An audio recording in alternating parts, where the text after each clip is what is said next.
لقد اتخذنا قرارنا التاريخي باستعادة سيادتنا الكاملة على أرضنا ومياهنا، وسنتصرف بقوة واقتدار ضد كل من يتحدى هذا القرار المشروع. وبغض النظر عن أسباب الحرب وخلفياتها السياسية، كان لهذا الجيش صولات وجولات.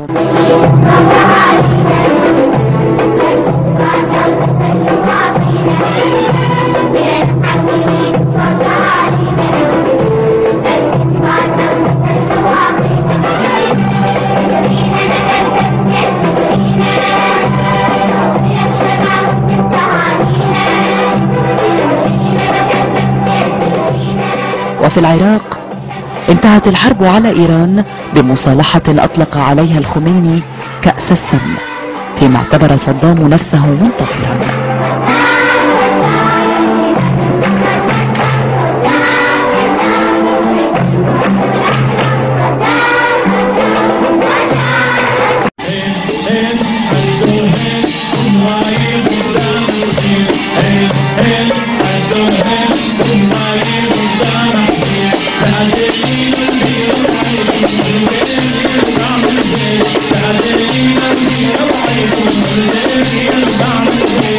ذاك الوقت كانت الدولة قد شاخت هي وأعمالها.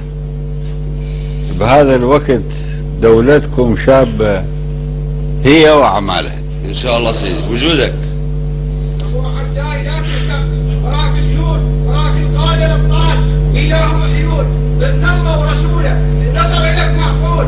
صدام يوقف بالحج واحنا ويا صدام يوقف بالحج. عافية. فوت بيها وعزل مخليها، فوت بيها وعزل مخليها، والله الرقاب العيد مساويها. فوت بيها وعزل مخليها، فوت بيها وعزل مخليها. القاع حرة وتنسيخ براعيها، القاع حرة وتنسيخ براعيها، ولو نشوف الموت ما ننطيها. وهذا ابو الحسنين حاضر بيه.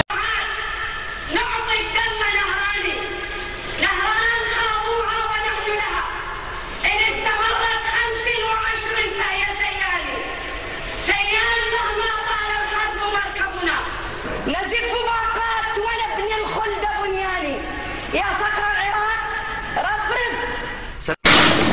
أهلا وسهلا، أهلا وسهلا بالبطلة، أهلا وسهلا بالبطل. يا مرحبا عليك. أنا وجميع فتيات فلسطين الجايز والشابات يهدونك ألف تحية وألف سلام، ويدعوا لك بطول العمر والعمر المديد، وإن شاء الله راح تحررنا القدس على إيدك. يا مرحبا يا مرحبا. كيف الحال؟ كيف الحال؟ شديها من الولد الحلوة.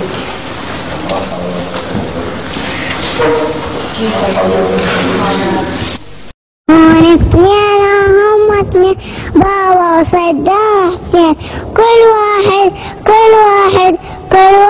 يستاهل.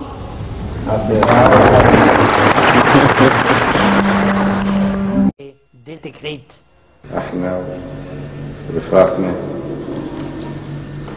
وأن يكون شعبنا نموذج للإنسانية مثل ما هو حاصل فعلا، ويسجل المعاني الأعلى والأعلى مع مضي الزمن إن شاء الله.